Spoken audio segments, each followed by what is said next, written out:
The doctor says he'll be fine, Elena told Marcus quietly.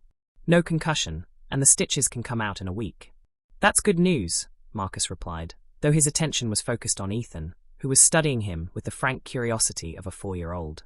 You're really tall, Ethan observed. Marcus smiled despite everything. You're really brave. I didn't cry very much, Ethan said proudly. Mommy says big boys don't cry unless they're really hurt. Your mommy's very wise.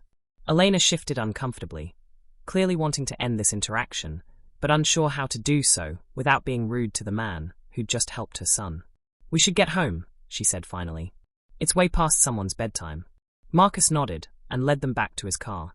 The drive to Elena's apartment in Queens was quiet, Ethan dozing against his mother's shoulder while she gave Marcus directions in a carefully neutral voice. The neighborhoods grew progressively less affluent as they left Manhattan behind, the buildings lower and more weathered, the streets darker and less well-maintained. Elena's apartment building was a modest brick structure wedged between a laundromat and a corner grocery store. It wasn't unsafe, but it was clearly a place where people lived because they had to, not because they wanted to. Marcus parked at the curb and got out to help Elena with Ethan, who was now fully asleep despite the evening's excitement. I can carry him, Elena said quickly, but Marcus was already lifting his son from the back seat. Ethan was heavier than he'd expected, solid and warm and real in his arms. The boy stirred slightly, mumbling something in his sleep, and instinctively wrapped his small arms around Marcus's neck. The gesture was so trusting, so naturally affectionate, that Marcus felt his eyes burn with tears he couldn't shed. Elena unlocked the building's front door and led him up 2 flights of narrow stairs to apartment 2C. The hallway smelled like cooking oil and cleaning products, and Marcus could hear the muffled sounds of television and conversation from behind other doors. Elena's apartment was tiny, but immaculately clean. The living room contained a couch that had seen better years, but was covered with a hand-sewn slipcover, a small television on a wooden crate, and in one corner, an old upright piano that had been carefully maintained despite its age. You can put him on the couch, Elena whispered. I'll get him into his pajamas in a minute. Marcus lowered Ethan onto the couch, and his son immediately curled into a ball, thumb finding its way to his mouth in sleep.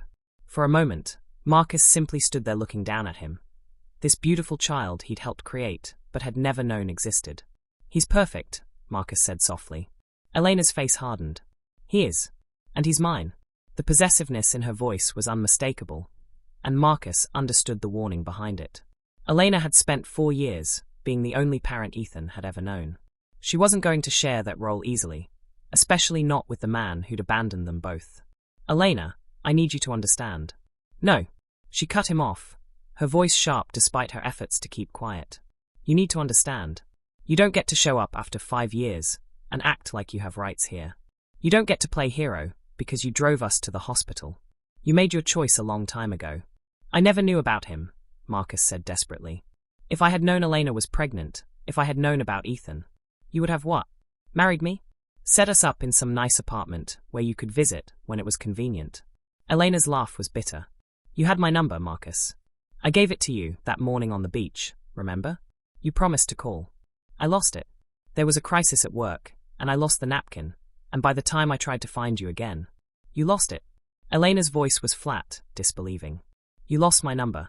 Do you have any idea how pathetic that sounds? You built a business empire, but you couldn't be bothered to remember the name of the woman you spent the night with. The accusation hit home because it contained enough truth to be devastating. Yes, Marcus had lost her number in the chaos of his professional life. But he could have found her if he'd really tried, could have made more of an effort if she'd been a priority. Instead, he'd let work consume him, had convinced himself that one night of passion was just that. One night, not the beginning of something meaningful. You're right, he said quietly. I failed you.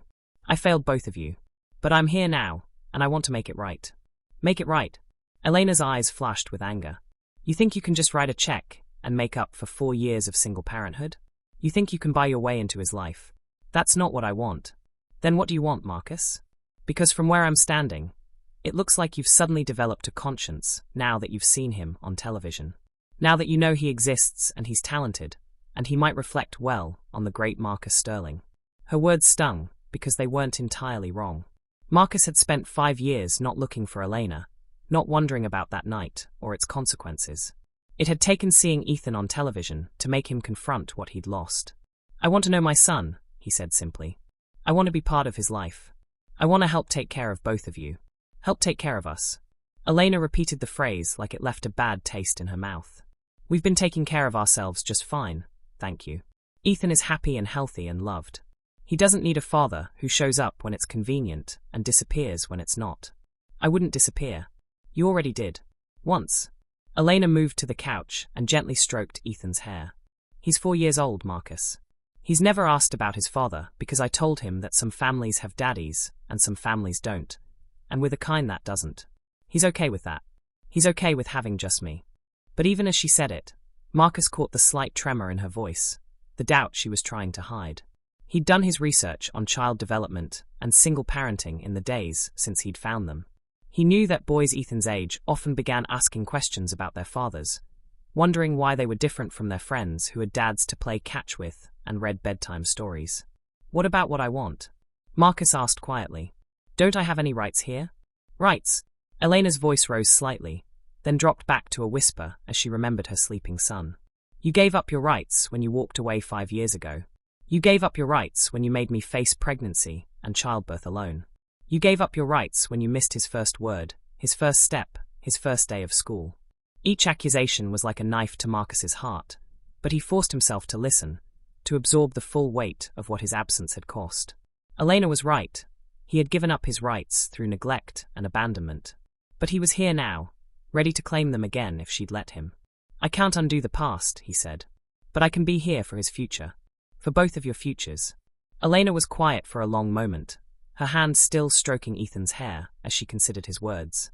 Marcus waited, hardly breathing, knowing that whatever she said next would determine whether he'd have a chance to know his son, or whether he'd spend the rest of his life watching them from a distance. He needs stability, she said finally. He needs people he can count on, people who won't just disappear when things get difficult or inconvenient. I won't disappear. How do I know that? How do I know you won't get bored with playing daddy and go back to your real life? How do I know you won't decide that a ready-made family is more trouble than it's worth? Marcus understood her fear because it was valid. His track record with personal relationships was abysmal. He'd never dated anyone for more than a few months, had never committed to anything that couldn't be dissolved with a simple contract termination. He'd built his life around the idea that emotional attachments were weaknesses, liabilities that could be exploited by competitors or used against him in business deals. But looking at Ethan sleeping on that second-hand couch, seeing Elena's fierce protectiveness and barely contained exhaustion, Marcus felt something shift inside him. This wasn't a business deal or a casual relationship. This was his family, his son, and the woman he'd never stopped loving even when he'd convinced himself that one night meant nothing. Because he's my son, Marcus said simply. Because you both mean everything to me. Elena looked up at him then, and for just a moment, her mask slipped. He saw the girl she'd been 5 years ago, the one who'd believed in love and happy endings, and the possibility that a rich man might fall for a waitress like something out of a fairy tale. But then the walls came back up, her face hardening with remembered pain. Pretty words, she said. You were always good with words. Give me a chance to prove they're more than that. And if I say no? If I tell you to walk away and never come back? Marcus considered the question seriously. He could fight her in court, could use his money and influence to force visitation rights or shared custody. But that would traumatize Ethan and destroy any possibility of a real relationship with either of them. Then I'll respect your decision, he said. But I'll still make sure you're both taken care of. Anonymously, if that's what you prefer. Ethan's education, your financial security. I don't want your money. Maybe not. But you want what's best for him. You want him to have opportunities, to develop his musical talent, to go to college without drowning in student loans. I can give him those things. Elena was quiet again, her internal struggle visible on her face.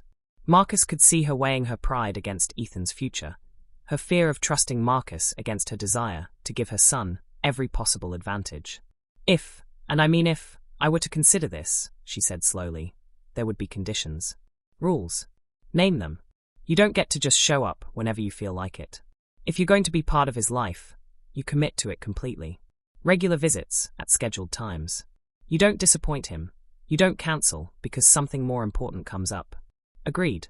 You don't try to replace me or undermine my authority. I'm his mother, and what I say goes. You don't get to be the fun parent who buys him everything while I'm the one enforcing bedtimes and vegetables.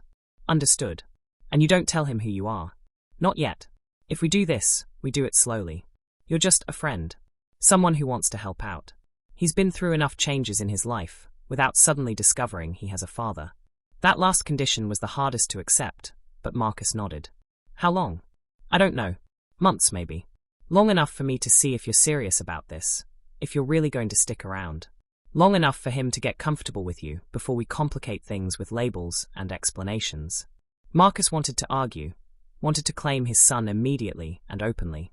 But he forced himself to think like Elena, to consider what would be best for Ethan rather than what he wanted for himself. All right, he said. We'll do it your way. Elena studied his face, looking for signs of insincerity or impatience. Whatever she saw there must have satisfied her, because she nodded slowly. There's a playground 2 blocks from here, she said. Saturday mornings, usually around 10. Ethan likes the swings. It wasn't much, but it was a beginning. A chance to be part of his son's life, even if only as a friendly stranger. Marcus felt something tight in his chest loosen slightly. Saturday at 10, he repeated. I'll be there. Marcus.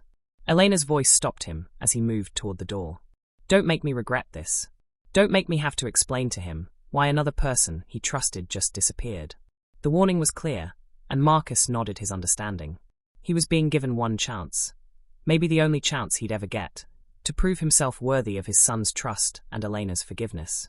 As he walked back to his car, Marcus felt the weight of responsibility settling on his shoulders. For 5 years, he'd answered to no one but himself, had been free to make decisions based solely on profit margins and market opportunities. Now, suddenly, every choice he made would affect 2 other people, the most important people in the world to him. Saturday was 3 days away. 3 days to figure out how to be the kind of man who deserved to be Ethan's father, the kind of man who could earn Elena's trust again. 3 days to transform himself from the person who'd walked away 5 years ago into someone worthy of a second chance at love and family.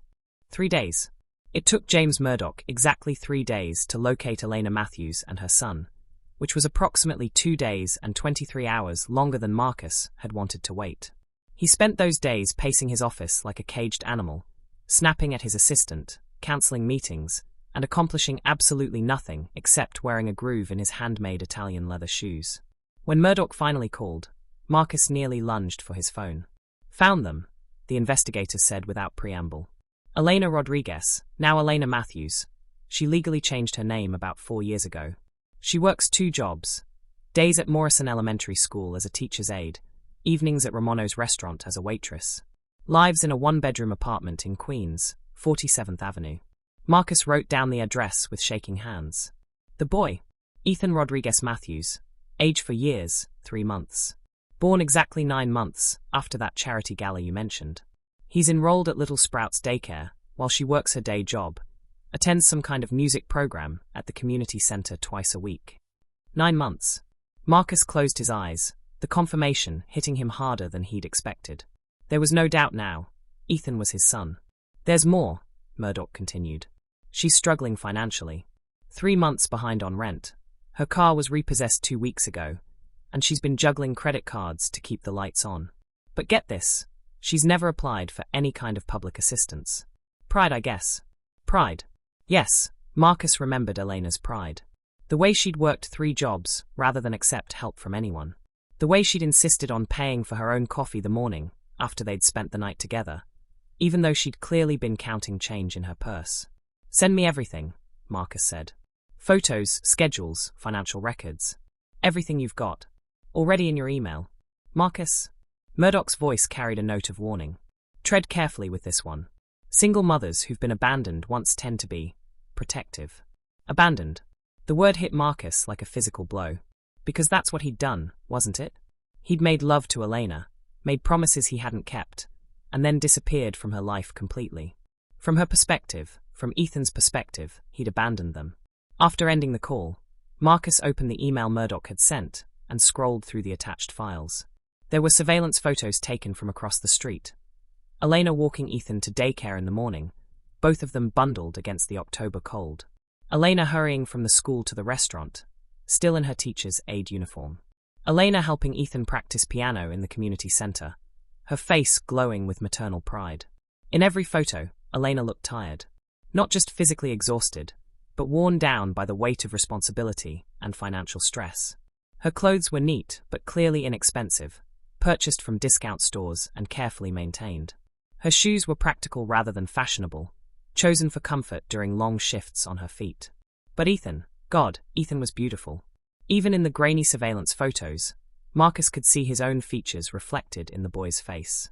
The same dark hair, the same green eyes, the same determined set to his jaw. In one photo, Ethan was laughing at something his mother had said, his entire face lit up with joy, and Marcus felt his heart constrict with love and loss. He'd missed 4 years of that laughter. 4 years of bedtime stories, and scraped knees, and first days of school. 4 years of watching his son discover the world, learn to walk and talk, and play piano with those tiny, talented fingers. The financial records were even more sobering. Elena's combined income from both jobs barely covered their basic expenses, and even then, she was falling behind. The eviction notice was already in her mailbox, giving her 30 days to come up with the back rent or find somewhere else to live. Marcus reached for his checkbook, then stopped. His first instinct was to solve this problem the way he solved all problems, with money. He could pay off her debts, set up a trust fund for Ethan, buy them a house in a better neighborhood. But something held him back, some instinct that throwing money at this situation might make it worse rather than better. Elena had changed her name. She'd rebuilt her life without him, created a new identity as a single mother rather than the woman who'd spent one magical night with Marcus Sterling. She'd never tried to contact him, never sought him out for child support or assistance. That suggested either that she didn't want his help or that she was too proud to ask for it. Probably both. Marcus studied the photos again, focusing on Elena's face. She was still beautiful, more beautiful, actually, than she'd been 5 years ago. Motherhood had given her a strength and grace that made his chest ache with want. But there were lines around her eyes that hadn't been there before, and a wariness in her expression that spoke of hard-won lessons and bitter disappointments. Have you ever had to choose between pride and asking for help when you desperately needed it?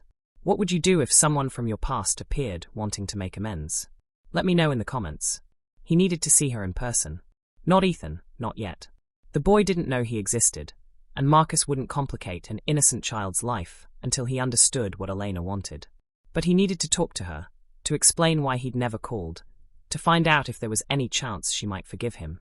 Romano's restaurant was in Little Italy, the kind of family-owned establishment that had been serving the same recipes for 3 generations. Marcus had eaten at 5-star restaurants all over the world, but as he sat in his Bentley across the street from Romano's modest storefront, he felt more nervous than he had before any business deal in his life. Through the window, he could see Elena moving between tables, balancing plates and taking orders with practiced efficiency. She wore black slacks and a white shirt, her hair pulled back in a simple ponytail. Even in the restaurant's dim lighting, she glowed with the same inner warmth that had captivated him 5 years ago. Marcus checked his watch, 8:30 p.m. According to Murdoch's intelligence, Elena's shift ended at 9. He could wait, follow her home, try to catch her on the street. But that felt too much like stalking, too predatory. Better to go inside, order dinner, let her see him gradually rather than ambushing her in a dark parking lot. His hands were actually shaking as he pushed open the restaurant door. A small bell chimed overhead, and the hostess, an elderly woman who was probably the owner's mother, smiled at him warmly. "Table for one? Please." Marcus followed her to a corner booth, where he could watch the dining room without being too obvious about it. The restaurant was busy but not packed, maybe 20 tables occupied by families and couples sharing pizza and pasta and bottles of red wine. Elena was working the other side of the dining room, laughing with a table of construction workers as she delivered their orders. Marcus ordered a glass of wine he didn't want and a plate of lasagna he wouldn't be able to eat, then settled in to wait. It took Elena 45 minutes to make her way to his section. Marcus watched her approach out of the corner of his eye, his heart hammering against his ribs like a trapped bird. She was looking down at her order pad, pen poised to take his drink order, when she reached his table. "Good evening. What can I get you?" She looked up, and the words died on her lips. For a moment that lasted forever, they simply stared at each other. Elena's face went through a series of expressions: surprise, recognition, shock, and finally a carefully constructed mask of professional politeness that didn't reach her eyes. "Elena," Marcus said softly. "It's Mrs. Matthews," she corrected him, her voice steady despite the color that had drained from her face. "And you've already ordered. Is there anything else I can bring you? We need to talk. I'm working." Elena's knuckles were white where she gripped her order pad. "If you have a complaint about the service, you can speak to the manager. This isn't about the service. It's about... I know what it's about." Elena's voice dropped to a whisper, her eyes darting around the restaurant to make sure no one was listening. "And the answer is no. Whatever you want, whatever you think you're doing here, the answer is no." She turned to walk away, but Marcus caught her wrist gently. The contact sent electricity shooting up his arm, the same spark he'd felt 5 years ago on the beach. Elena jerked away as if he'd burned her. "Please," he said. 5 minutes. After your shift. There are things you need to know." "Things I need to know?" Elena's laugh was bitter. "I needed to know them 5 years ago, Marcus. I needed to know them when I was throwing up every morning and trying to figure out how to finish school. I needed to know them when I was in labor with no one to hold my hand. I needed to know them when Ethan asked me where his daddy was, and I had to explain that some people just leave and never come back." Each word was like a knife to Marcus's heart. He opened his mouth to explain, to apologize, to make her understand that he'd never meant to abandon her. But Elena was already walking away, her shoulders rigid with controlled anger. Marcus left money on the table and followed her, but Elena had disappeared into the kitchen. He waited outside in his car until the restaurant closed, watching the staff leave one by one. Elena came out last, walking quickly toward the bus stop with her head down and her purse clutched tightly against her chest. He could have followed her. Should have followed her, maybe. But something in the set of her shoulders told him that pushing now would only make things worse. Elena had built walls around herself and their son, and Marcus would need more than apologies to break them down. He had her attention now, for better or worse. She knew he'd found them, knew he wasn't going to simply disappear again. The next move would have to be carefully calculated, because Marcus was beginning to understand that he might only get one more chance to make this right. As he drove back to Manhattan, Marcus's mind was already working through possibilities. Elena needed money. That much was clear from the financial records. But she was too proud to accept charity, too wounded to trust his motives. He'd have to find another way, something that would help her and Ethan without making Elena feel like she was accepting handouts from the man who'd abandoned them. It would have to be something that looked like coincidence, like good fortune, rather than intervention. Something that would give Elena choices, rather than backing her into a corner. Marcus Sterling had built his empire by finding creative solutions to impossible problems. Now he faced the most important challenge of his life, winning back the family he'd never known he'd lost. Marcus spent the next week conducting the most important campaign of his life. Not a business acquisition or corporate takeover, but a careful, methodical effort to insert himself into Elena and Ethan's world without them knowing he was orchestrating every move. It started with Romano's restaurant. Marcus made a few phone calls, arranged for some of his corporate clients to host their business dinners there. Suddenly, the small Italian restaurant was busier than it had been in years, and Elena's tips doubled overnight. When the owner, Tony Romano, commented on the sudden influx of well-dressed customers, Marcus made sure the conversation steered toward Elena's exceptional service. "That girl's special," Tony told one of Marcus's business associates over dinner. "Been working here 2 years, never calls in sick, never complains. Got a little boy she's raising all by herself. Real class act." Within days, Tony had promoted Elena to evening shift manager and given her a raise. It wasn't enough to solve all her financial problems, but it was enough to keep her from being evicted while Marcus worked on phase 2 of his plan. The music program at the community center was easier to manipulate. Marcus made a generous anonymous donation to their scholarship fund, specifically earmarked for talented children from single-parent households. When the program director announced that several students, including Ethan Matthews, had been selected for additional free lessons and performance opportunities, Elena cried in the parking lot while she thought no one was watching. Marcus was watching, though.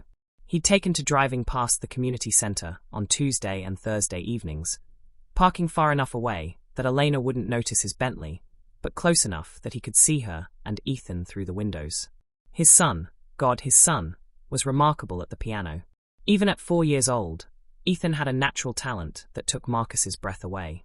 In one of the surveillance photos Murdoch had provided, Ethan was shown playing a simple piece, his tongue poking out in concentration, exactly the way Marcus did when he was thinking hard. The resemblance was so striking that Marcus had to grip his steering will to keep from getting out of the car and walking straight into that building to claim his son. But he restrained himself. Elena had made it clear that his presence wasn't welcome, and barging into Ethan's life would only traumatize the boy and further alienate his mother. Marcus would have to be patient, strategic. He would have to earn the right to be part of their lives. The third part of his plan was the most delicate. Elena worked as a teacher's aide at Morrison Elementary School, helping in the kindergarten classroom, where Ethan would eventually be enrolled. Through discreet inquiries, Marcus learned that the school was desperately in need of funding for their music program, which had been cut due to budget constraints the previous year. Marcus arranged for Sterling Industries to sponsor a community enrichment initiative at Morrison Elementary, donating instruments, sheet music, and funding for a part-time music teacher. The donation came with one condition. Preference would be given to children already showing musical aptitude, with scholarships available for families who couldn't afford private lessons. It was a perfect storm of circumstances that would benefit Ethan directly while appearing completely coincidental. Elena would never suspect that the same man who'd disappeared from her life 5 years ago was now orchestrating opportunities for their son from the shadows. But Marcus wanted more than just to provide for them financially. He wanted to see Ethan play, to hear his voice, to be present for the moments he'd already missed. So when the community center announced their annual talent showcase, the regional competition the news reporter had mentioned, Marcus bought a ticket like any other interested patron. The night of the performance, Marcus sat in the back row of the community center auditorium, wearing a baseball cap and casual clothes he'd borrowed from his building's maintenance supervisor. Elena wouldn't be looking for him in the audience, but he couldn't take any chances of being recognized. The auditorium was packed with proud parents and family members, everyone armed with cameras and phones to record their children's performances. Marcus felt like an intruder, a man with no right to be there, but he couldn't have stayed away if his life had depended on it. Ethan was the 7th performer, following a group of older children who sang and danced their way through various pop songs. When his son walked onto the stage, Marcus's son, his child, his blood, Marcus felt his throat close with emotion. Ethan looked so small up there, a tiny figure in pressed khakis and a white button-down shirt that Elena had probably saved for weeks to buy. His dark hair was carefully combed, but the stubborn cowlick still stuck up and back, giving him an endearingly disheveled appearance. The boy sat at the piano bench and adjusted it carefully, the way he'd clearly been taught. His feet didn't quite reach the pedals, but his hands were perfectly positioned on the keys. He looked out at the audience for a moment, and Marcus held his breath, wondering if somehow, through some miracle of genetics or fate, Ethan might sense his presence. Instead, Ethan's eyes found Elena in the front row, and his face broke into a smile that made Marcus's chest ache with love and loss. Elena smiled back, giving him an encouraging nod, and Ethan turned to the piano and began to play. The piece was Mozart, something simple enough for a 4-year-old's fingers, but complex enough to showcase real talent. Ethan played with a maturity that belied his age, his small hands moving confidently across the keys while his body swayed slightly with the rhythm. Marcus had heard some of the world's greatest pianists perform in concert halls that cost millions of dollars to build. None of them had moved him the way his son did in that modest community center, playing a child's version of a classical masterpiece while his mother watched with tears of pride streaming down her face. When Ethan finished, the applause was thunderous. The boy stood up and took a careful bow, then ran down from the stage straight into Elena's arms. She lifted him up and spun him around, both of them laughing with pure joy, and Marcus had to grip the arms of his chair to keep from running down there to join them. What's the most proud you've ever been of someone you love? Can you imagine having to watch your child's big moments from the shadows? Share what family means to you below. After the performance, there was a reception in the lobby where parents mingled with juice and cookies while the children ran around showing off their certificates of participation. Marcus lingered near the back, unable to leave but afraid to get too close.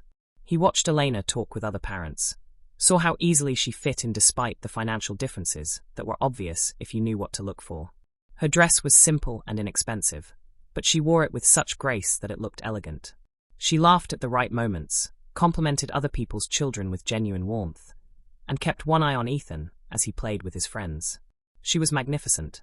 The girl he'd fallen in love with 5 years ago had become a woman of remarkable strength and character, shaped by challenges that would have broken weaker people. She'd raised their son alone, given him music lessons and good manners, and a smile that could light up a room. She'd done it all without Marcus's help, without his money, without anything but her own determination and love. The guilt hit him again, sharper this time. While Elena had been struggling to make ends meet, attending parent-teacher conferences alone, walking the floor with a sick child in the middle of the night, Marcus had been acquiring companies and attending charity galas. He'd been living in luxury while she'd been counting pennies, had been surrounded by employees and associates while she'd been facing motherhood in isolation. He was about to leave when disaster struck. Ethan, running around the lobby with the other children, tripped and fell hard against one of the metal folding chairs. The sharp edge caught him just above his left eye, opening a gash that immediately began bleeding profusely. Elena was beside him in seconds, pressing a napkin to the wound while Ethan cried in pain and fear. The other parents gathered around, offering help and advice, but it was clear that the cut was serious enough to need medical attention. "I need to get him to the emergency room," Elena said, her voice tight with controlled panic. "Can someone call a taxi?" "I'll drive you," offered one of the other mothers, but Elena shook her head. "You have your own children to get home. I'll figure something out." Marcus watched her juggle her crying son and her purse, saw her mentally calculating the cost of a taxi to the hospital versus the bus routes that would take forever. He saw her pride warring with practicality, saw the moment when her love for Ethan overrode every other consideration. That's when Marcus stepped forward. "I'll take you," he said quietly. Elena looked up, her eyes wide with shock and something that might have been relief. Blood was seeping through the napkin she held against Ethan's forehead, and the boy's cries were getting weaker, more concerning. "Marcus," she whispered, "my car's right outside. We can be at Mount Sinai in 10 minutes. He kept his voice calm, professional, as if this were just another business problem to be solved efficiently. For a moment, Elena hesitated. Marcus could see the war playing out across her face. Her need to get Ethan medical attention, quickly versus her desire to have nothing to do with the man who'd abandoned them both. Ethan made the decision for her. "Mommy," he whimpered, "it hurts." "Okay," Elena said to Marcus, her voice barely audible. "Okay." Marcus led them out to his car, Elena carrying Ethan, while he opened doors and adjusted seats.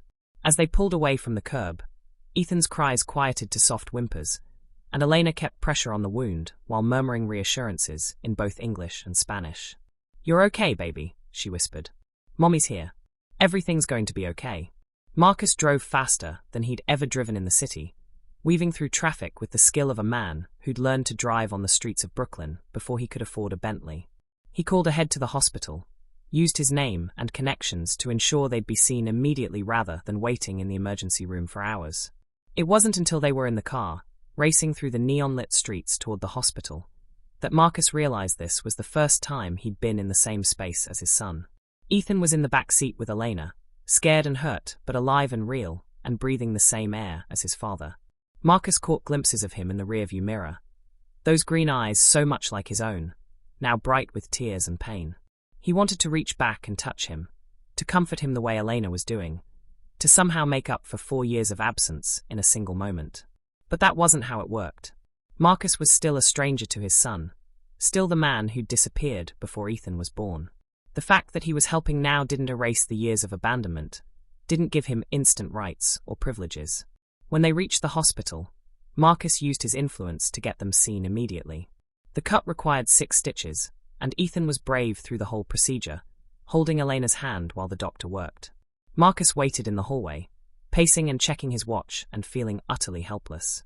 Saturday morning dawned crisp and clear, with the kind of autumn sunlight that made even queens look golden. Marcus arrived at the playground 20 minutes early, his stomach twisted with nerves he hadn't felt since his first board presentation 15 years ago.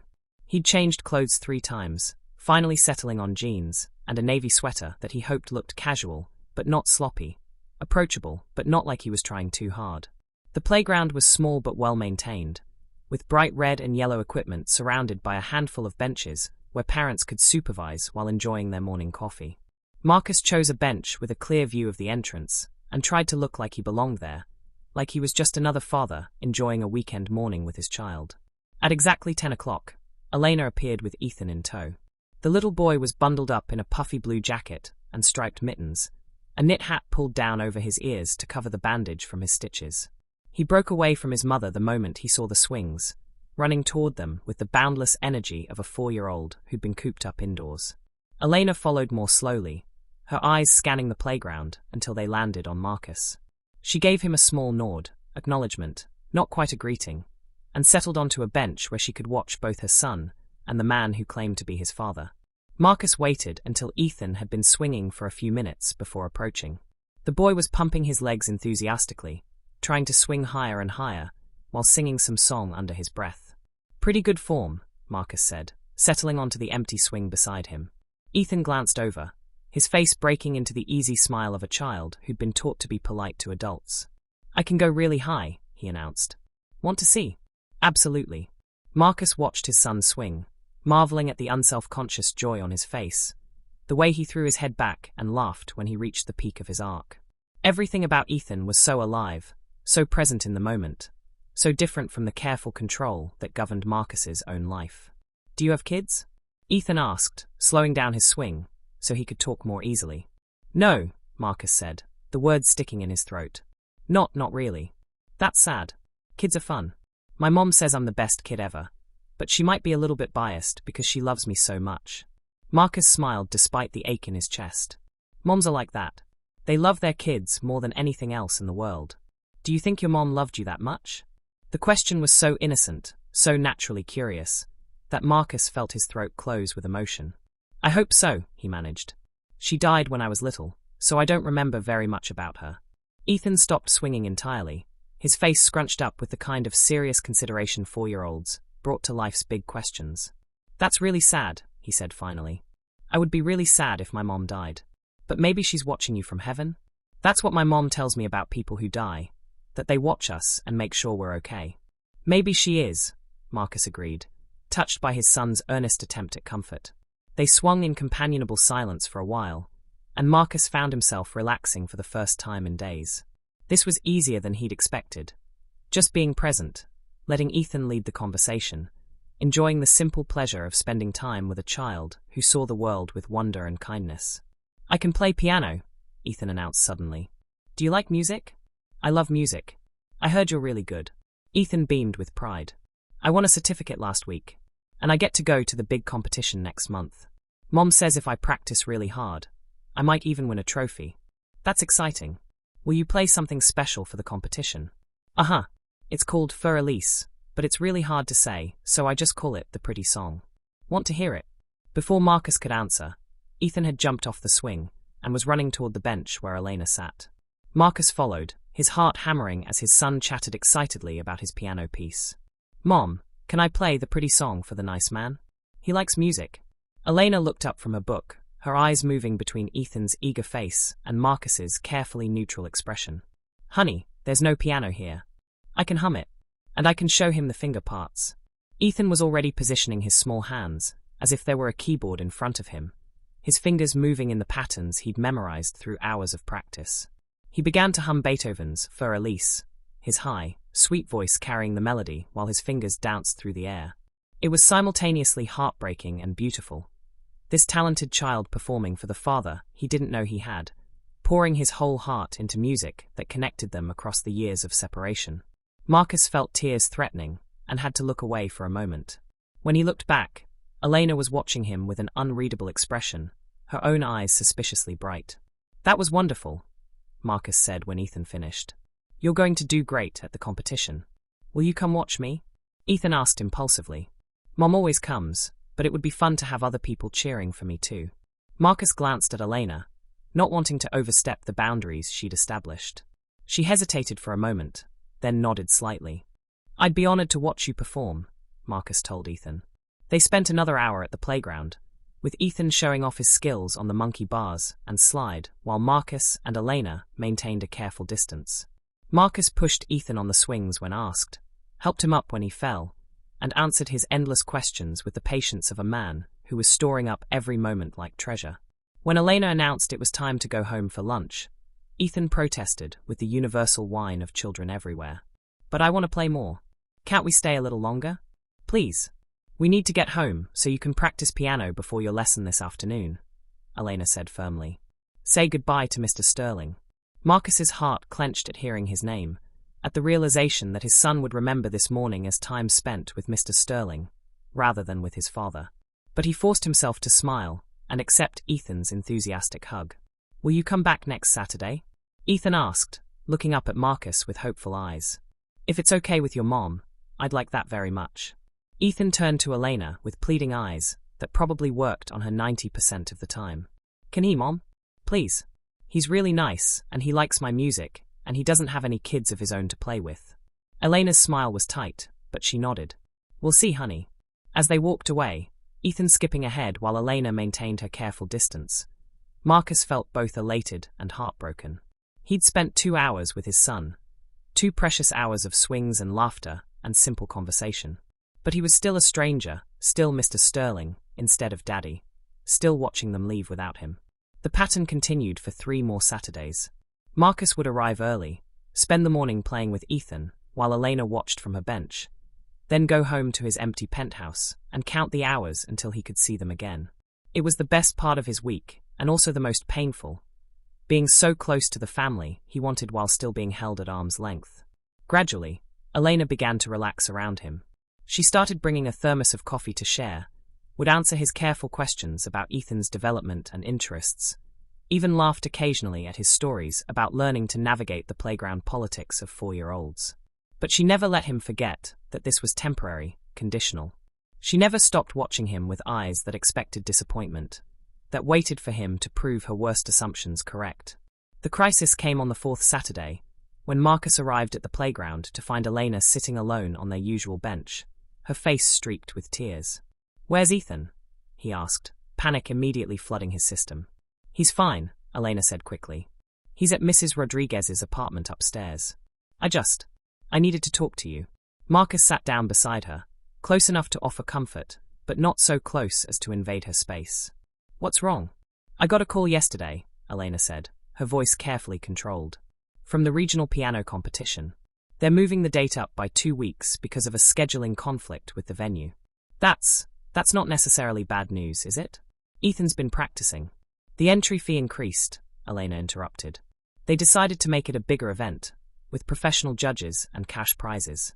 The new fee is $500. Marcus felt understanding dawn, along with a familiar surge of anger at a world that put price tags on children's dreams. You don't have $500. I have most of it, Elena said, her pride evident even through her tears. I've been saving for months, working extra shifts.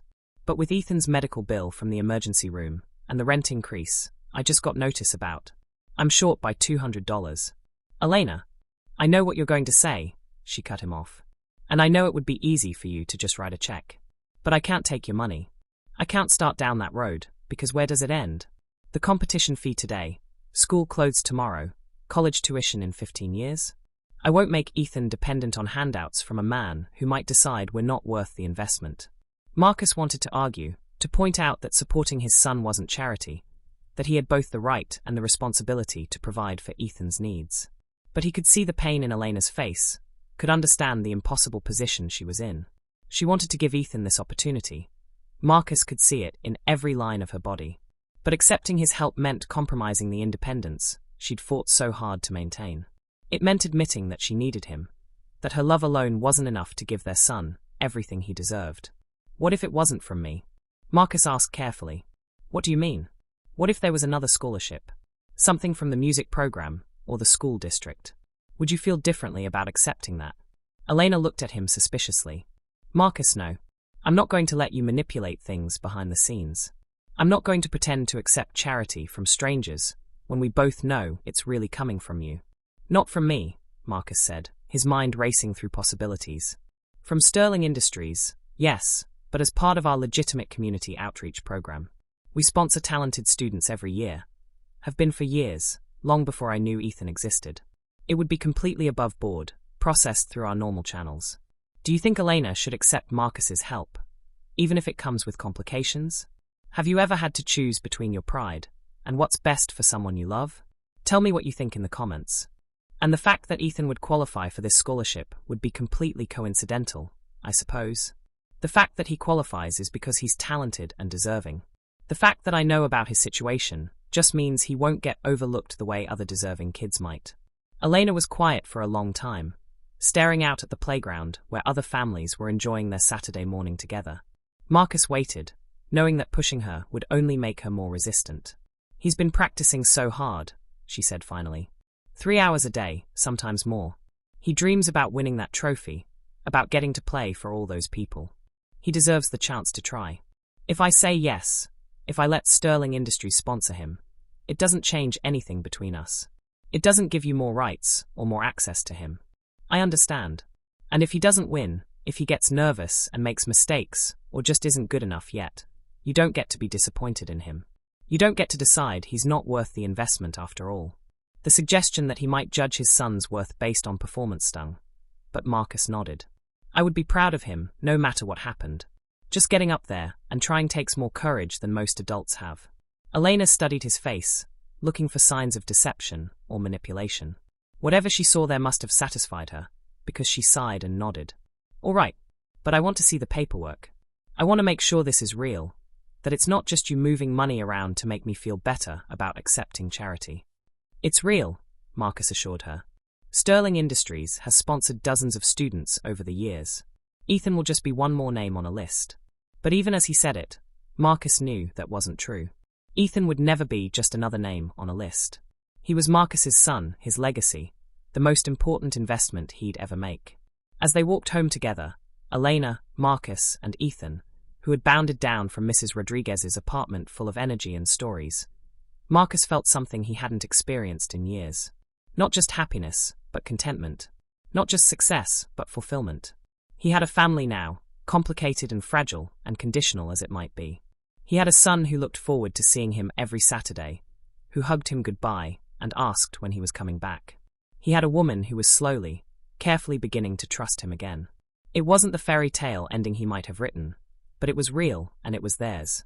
And for the first time in his life, Marcus Sterling understood that some things were worth more than all the money in the world. The competition was in 10 days. 10 days for Ethan to perfect his performance, for Elena to reconcile herself to accepting help, and for Marcus to prove that he was the kind of man who showed up when it mattered. 10 days to transform from Mr. Sterling into something more. Maybe not Daddy, not yet, but someone who belonged in their lives permanently. The morning of the competition dawned grey and drizzling, the kind of weather that made everything feel muted and uncertain. Marcus stood in his penthouse bathroom, adjusting his tie for the 3rd time and trying to calm the nerves that had been building for days. He'd attended board meetings with Fortune 500 CEOs, had presented acquisition proposals worth hundreds of millions of dollars, had negotiated deals that could make or break entire companies. None of that had prepared him for the anxiety of watching his 4-year-old son perform in front of a room full of strangers. The competition was being held at Lincoln Center, in one of the smaller performance halls that still managed to look intimidatingly grand. Marcus arrived early and found a seat in the back, just as he'd done at the community center showcase. But this time, when Elena and Ethan walked in, she looked directly at him and nodded toward an empty seat in the 3rd row. I saved you a spot, she said quietly when he approached. Ethan asked if you were coming. 3 times this morning. Marcus felt something warm unfold in his chest. It was a small gesture, but it meant Elena was beginning to see him as part of their support system, rather than an outsider looking in.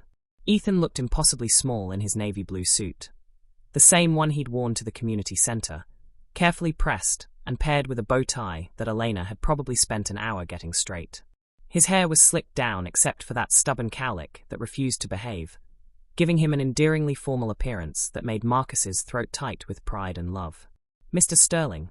Ethan broke away from Elena and ran to give Marcus a hug, his small arms wrapping around Marcus's waist with unconscious trust. You came. I wouldn't miss it, Marcus said, lifting Ethan up briefly before setting him down. Are you ready? I think so. Mom says I just have to remember to breathe and play from my heart, and even if I make mistakes, she'll still love me just as much. Marcus glanced at Elena, who was watching the interaction with a mixture of emotions he couldn't quite read. Your mom is very wise, he said. And she's right. No matter what happens up there, you're already amazing. The competition began with younger children, 5- and 6-year-olds who played simple pieces with varying degrees of success. Some performed flawlessly, others forgot entire sections or got stage fright and had to start over. But the audience was generous with their applause, understanding that courage was more important than perfection when it came to children sharing their gifts. Ethan was scheduled to perform 12th, and as the number drew closer, Marcus could see him getting more nervous. His small hands kept moving in the patterns of his piece, and he pressed closer to Elena's side, seeking comfort from her familiar presence. "You've got this, baby," Elena whispered, smoothing down his hair. "Just like we practiced." When Ethan's name was called, he walked to the piano with careful steps, his posture straight and his chin raised with determined courage. He adjusted the bench the way his teacher had shown him, positioned his hands on the keys, and looked out at the audience for just a moment. His eyes found Elena first, then Marcus, and his face relaxed into a small smile. Marcus felt his heart clench with love so fierce it was almost painful. This brave, talented, beautiful child was his son. No matter what happened in the next few minutes, no matter how their complex situation resolved itself, that basic fact would never change. Ethan began to play. The opening notes of Fur Elise floated through the performance hall with crystalline clarity, each phrase carefully shaped and beautifully expressed. Ethan had chosen to play a simplified version appropriate for his age, but even the adaptation couldn't diminish the inherent beauty of Beethoven's composition. Marcus watched his son's face as he played, saw the concentration and joy warring in his expression. This was what Ethan was meant to do: make music, share beauty with the world, touch people's hearts through the universal language of melody and harmony. Halfway through the piece, Ethan hit a wrong note. Marcus saw him tense slightly, saw the flash of panic in his eyes, but the boy recovered quickly and continued playing. It was a small mistake, the kind that only trained musicians would really notice, but Marcus could see it had shaken Ethan's confidence. The rest of the performance was technically correct, but more cautious, missing some of the spontaneous joy that had characterized the beginning. When Ethan finished, he stood and bowed as he'd been taught, but his smile was uncertain, apologetic. The applause was warm and generous, but Marcus could see disappointment in his son's face as he walked back to his seat. Ethan had heard the mistake, had felt the way it threw off his rhythm for the rest of the piece. "That was beautiful, sweetheart," Elena said, pulling Ethan onto her lap and wrapping her arms around him. "I'm so proud of you." "But I messed up," Ethan said quietly, his lower lip trembling slightly. "I played the wrong note in the middle part." "Did you hear that applause?" Marcus asked, leaning closer. "That was for you, because you got up there and shared something beautiful with all of us. One wrong note doesn't change how special that was. But what if I don't win? What if the judges think I'm not good enough?" Marcus looked at Elena over Ethan's head, saw his own heartbreak reflected in her eyes. This was the hardest part of parenting, he realized, watching your child face disappointment and not being able to fix it with money or power or influence. "Listen to me," Marcus said, gently tilting Ethan's chin up so they were looking at each other. "Winning a trophy is nice, but it doesn't make you a better person or a better musician. You know what makes you special? The way you love music, the way you practice even when it's hard, the way you're brave enough to get up in front of all these people and share your gift. Really, I've never been more proud of anyone in my entire life." It was true, Marcus realized as he said it. He'd built a business empire, had his name on buildings and in newspaper headlines, had accomplished things that most people would consider remarkable. But nothing, had ever made him feel as proud as watching his son play piano with courage and grace and love. The rest of the competition passed in a blur. Older children performed more complex pieces, some with technical skills that far exceeded Ethan's, others with the kind of natural musicality that couldn't be taught. When the judges finally announced the results, Ethan didn't win first place, or second, or third.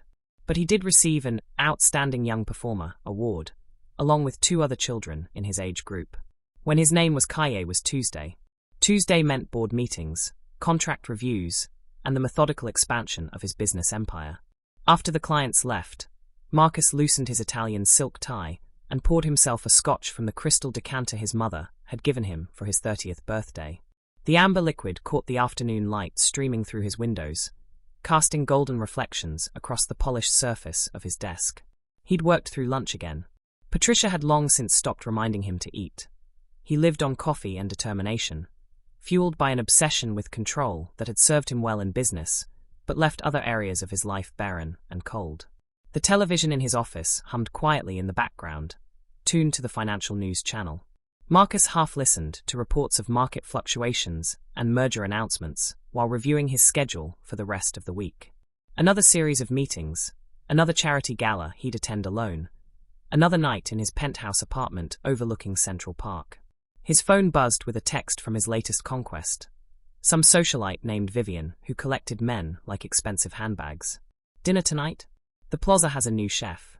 Marcus deleted the message without responding.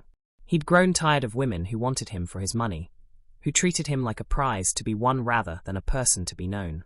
The thought stirred something uncomfortable in his chest, a memory he kept carefully locked away in the deepest corners of his mind. Green eyes that had looked at him with genuine warmth. Laughter that had nothing to do with his bank account. A night 5 years ago when he'd been someone different, someone real. Marcus shook his head and reached for his coffee mug, forcing his attention back to the television. The financial report had ended, replaced by some feel-good human interest piece about a local children's talent show. He was about to change the channel when the camera focused on a small boy at a piano. The child couldn't have been more than 4 years old, his tiny fingers dancing across the keys with surprising skill. He played a simple melody, something classical that Marcus recognized but couldn't name. The boy's dark hair fell across his forehead in an unruly cowlick, and when he looked up at the camera with a shy smile, Marcus felt the world tilt on its axis.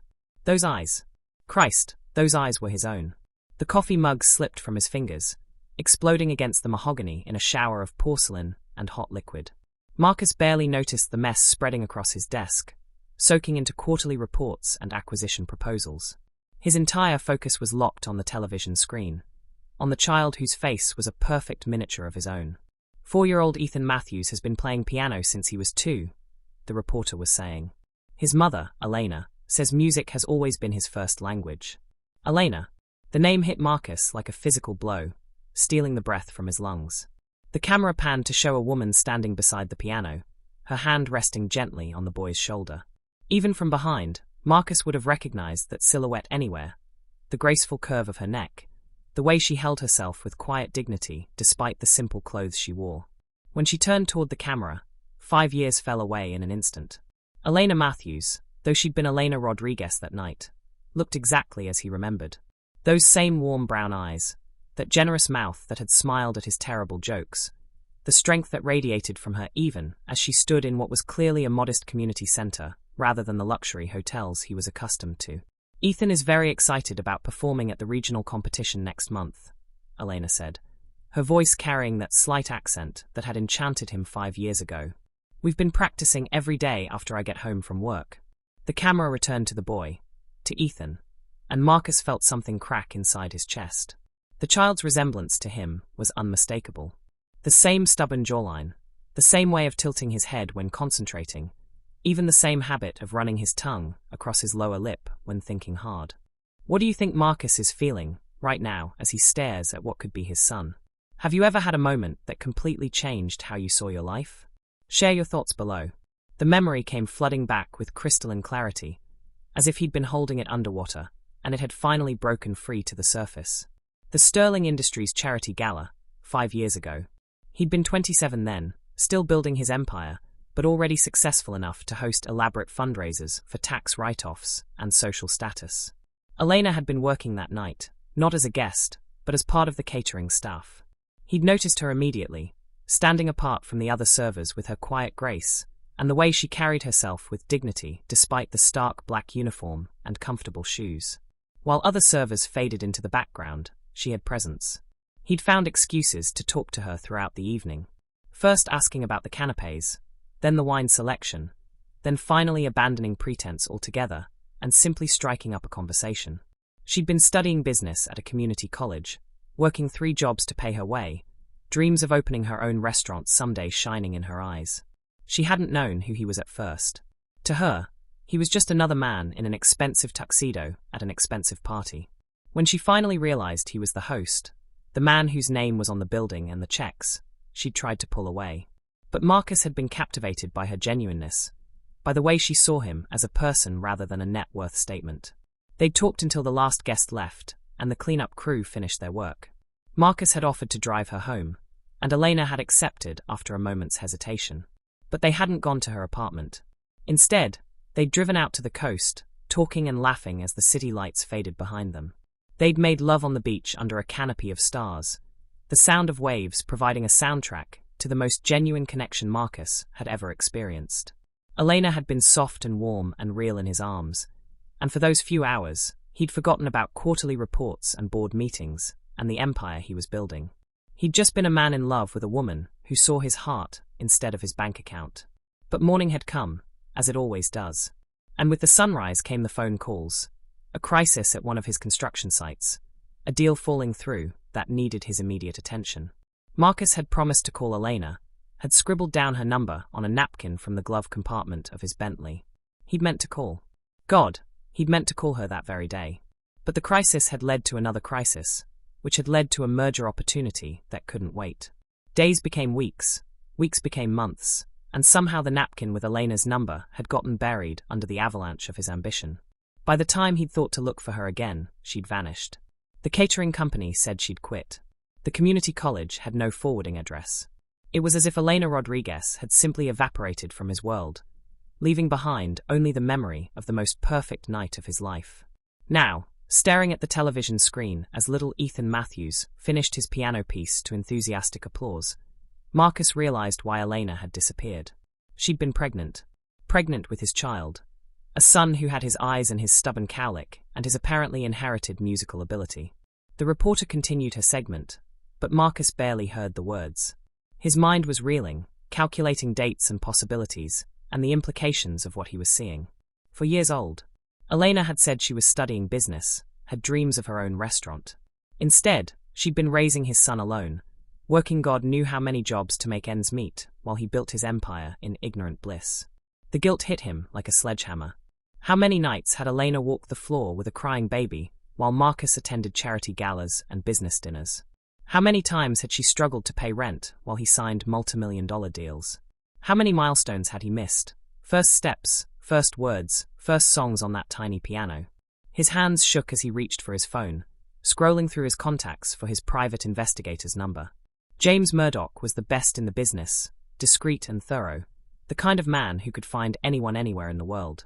Marcus had used his services before to vet potential business partners and investigate corporate rivals. James, he said when the call connected. I need you to find someone. Elena Matthews, formerly Elena Rodriguez. She has a 4-year-old son named Ethan. They were just featured on Channel 7's Evening News. Some story about a children's talent show. This personal or business? Murdoch's gravelly voice betrayed no curiosity. He'd been asking that question for years, and Marcus had always answered the same way. Personal, Marcus said, the word feeling strange on his tongue. Very personal. And James? I need this yesterday. After ending the call, Marcus sank into his leather chair and stared at the television screen, even though the story had moved on to coverage of a local food festival. His mind kept returning to the image of that little boy at the piano, to the way Elena had looked standing beside him with pride and exhaustion warring in her beautiful face. He had a son. The knowledge sat in his chest like a stone, heavy and immutable. Somewhere in this vast city, Elena was tucking Ethan into bed, probably reading him a story or helping him practice his piano pieces for the upcoming competition the reporter had mentioned. And she was doing it all alone, had been doing it alone for 4 years, because Marcus Sterling had been too consumed with building his empire to keep his promise to call. The irony wasn't lost on him. He'd spent 5 years acquiring properties and companies, collecting assets and investments like trophies. But the most important thing he'd ever had, Elena's love and the child it had created, he'd lost through neglect and arrogance. Patricia knocked on the door again, probably wondering about the sound of breaking crockery she'd heard earlier. Mr. Sterling? Is everything all right? Cancel the rest of my appointments, Marcus said without turning away from the window. The sun was setting behind the Manhattan skyline, painting the glass towers gold and crimson. And call the cleaning crew. There's been an accident. Of course, sir. Shall I reschedule your dinner with the Yamamoto group? Reschedule everything, Marcus repeated. Until further notice. As Patricia's footsteps retreated down the corridor, Marcus continued to stare out at the city below. Somewhere out there, in an apartment he'd never seen, his son was probably asleep in a bed Marcus had never helped buy. Tomorrow, Elena would get up early to get Ethan ready for school or daycare, then go to whatever job or jobs she worked to support them both. But not for much longer. Marcus Sterling had built his empire through decisive action and unwavering determination. He'd identified a problem, and now he would solve it. He would find Elena and Ethan, would make up for the 5 years of absence and neglect, would give them everything they needed and more. What he didn't yet understand was that some problems couldn't be solved with money or power. Some wounds ran too deep for apologies, and some trust, once broken, couldn't be rebuilt with contracts and quarterly reports. The first test would be finding them. The second would be earning forgiveness for the greatest mistake of his life.